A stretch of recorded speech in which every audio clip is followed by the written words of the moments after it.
शिव की नगरी वाराणसी इन दिनों बाढ़ बारिश के कहर से जूझ रही है। लगातार हो रही भारी बारिश से हालात बद से बदतर हो रहे हैं। ऐसा इसलिए क्योंकि काशी की मोक्षदायिनी गंगा इस बार रौद्र रूप में है। गंगा का जलस्तर लगातार बढ़ रहा है और बाढ़ का खतरा शहर पर मंडरा रहा है। हालात ये है कि गंगा खतरे के निशान को पार कर चुकी है और सभी 84 पक्के घाटों और घाट किनारे के मठ मंदिरों को डुबोने के बाद गंगा के पानी ने शहर का रुख कर लिया है, जिससे वाराणसी में गंगा किनारे के तमाम इलाकों के अलावा वरुणा के डूब क्षेत्रों के दर्जनों बस्तियों में बाढ़ का पानी सैकड़ों परिवारों में रहने वाले हजारों लोगों को प्रभावित कर चुका है।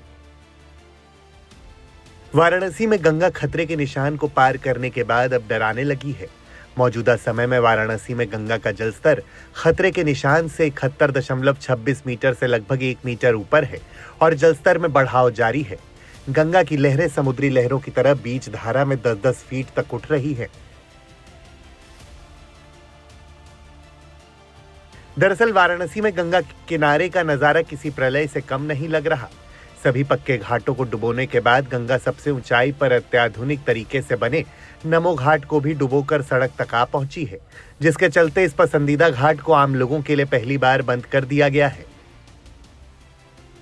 नमस्ते के बने हुए 4 स्ट्रक्चर में से 3 15 से 25 फुट के छोटे स्ट्रक्चर को गंगा का पानी पूरी तरह से डुबोने पर आमादा है, तो बड़े 75 फीट के स्ट्रक्चर को भी आधा डुबो चुका है। विश्वनाथ मंदिर का गंगा की तरफ के गंगा द्वार तक गंगा का पानी पहुंच चुका है और महज कुछ ही सीढ़ियां बची हैं जब विश्वनाथ धाम में गंगा के बाढ़ का पानी प्रवेश कर जाएगा। इसके अलावा काफी बुरे हालात महाशमशान मणिकर्णिका घाट के भी देखने को मिल रहे हैं। वाराणसी में गंगा खतरे के निशान को पार कर चुकी है और अब सभी पक्के घाटों को डुबोने के बाद गलियों के रास्ते शहर की ओर सड़कों के जरिए पहुंचना शुरू कर दी है। और इस समय वाराणसी के मणिकर्णिका घाट, जिसे महाशमशान कहा जाता है, वहां पर हम मौजूद हैं और देख सकते हैं कि ये रास्ता कभी पैदल जाने आने का हुआ करता था, लेकिन यहाँ पर गलियों में महाशमशान जाने के लिए नावें चल रही हैं और डेड बॉडी को बाकायदे नाव पर रखा गया है। तमाम श्रद्धालुओं आस्थावानों की आस्था होती है कि वे यहाँ मोक्ष की कामना के लिए आते हैं और यहाँ पर अंतिम संस्कार करते हैं। लेकिन अब मोक्ष पाना भी इतना आसान नहीं रह गया है, क्योंकि अब जबकि सभी प्लेटफॉर्म जलमग्न हो गए हैं महाशमशान के, तो ऊपर ऊंचाई पर देख सकते हैं कि बने छतों पर सौदा हो रहा है और ऐसी परिस्थितियों के लिए ऐसे सौदा स्थल बनाए गए हैं।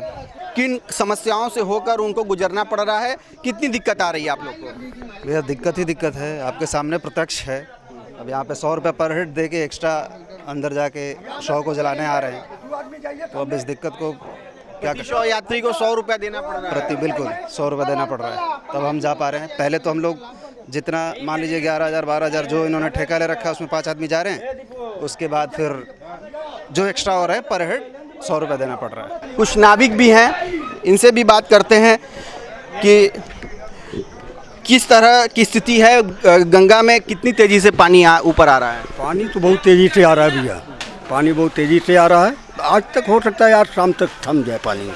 बताया जा रहा है 1978 का भी रिकॉर्ड टूट सकता है। हाँ ये तो है, ये मालूम है कि 78 का रिकॉर्ड भी टूट सकता है, ये बात सही है। यूं तो काशी को तमाम वजहों से जाना जाता है, जिनमें से एक इसे मोक्ष की नगरी भी इसलिए कहा जाता है क्योंकि काशी को लेकर मान्यता है कि यहाँ गंगा किनारे महाशमशान मणिकर्णिका का घाट पर अंतिम संस्कार मात्र से ही जीवन मरण के चक्र से मुक्ति मिल जाती है और व्यक्ति को मोक्ष की प्राप्ति होती है। यही वजह है कि न केवल वाराणसी बल्कि पूरे प्रदेश और देश भर से आस्थावान यहाँ पर अंतिम संस्कार के लिए शवों के साथ पहुंचते हैं। लेकिन मोक्ष के इस रास्ते में अब समस्याएं होने लगी हैं, यानी मोक्षदायिनी काशी में अब मोक्ष मिलना उतना आसान नहीं रह गया, क्योंकि गंगा में आई बाढ़ ने महाशमशान मणिकर्णिका घाट को पूरी तरह से जलमग्न कर दिया है और बाढ़ का पानी गलियों तक पहुंच गया है। इन्हीं गलियों में चलने वाली नाव पर शवयात्री शवों को रखकर अंतिम संस्कार के लिए ऐसी परिस्थितियों के लिए बनी छत पर बाढ़ के पानी से होकर शवदाह के लिए ले जा रहे हैं। कुल मिलाकर वाराणसी में गंगा खतरे के निशान को पार कर चुकी है और ताजा जानकारी के अनुसार गंगा खतरे के निशान से 30 सेंटीमीटर ऊपर बह रही है और अभी भी बढ़ाव 3 सेंटीमीटर प्रति घंटे का है, जिसके चलते महाशमशान मणिकर्णिका घाट भी पूरी तरह से जलमग्न हो गया है और बाढ़ का पानी गलियों तक पहुंच गया है।